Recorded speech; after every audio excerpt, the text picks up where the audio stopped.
Today magkuha tayo ng patatas. Sa katapusan ko pa sana kukunin, kaso inano na siya ng ng pusa siguro.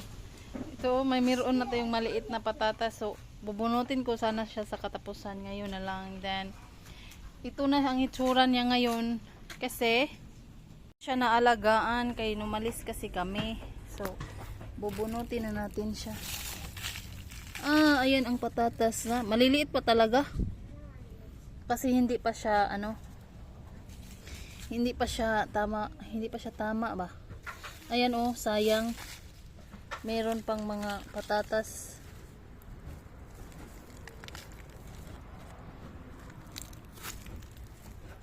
Ayan oh.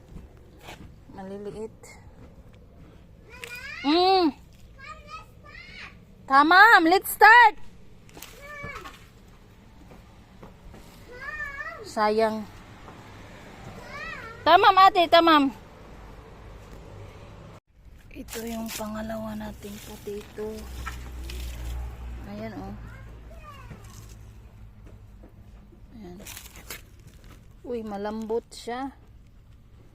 Malambot kasi oh.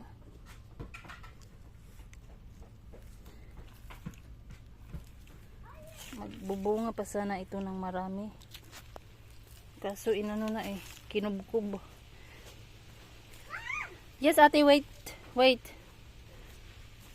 Just wait, okay? Ito, madami pa yan. Sayang yung aking potato. Ayan oh.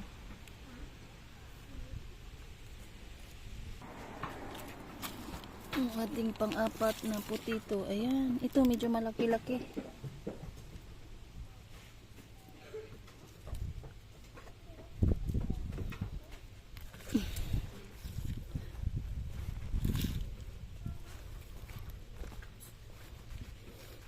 Hindi kasi maganda yung ating lupa ba.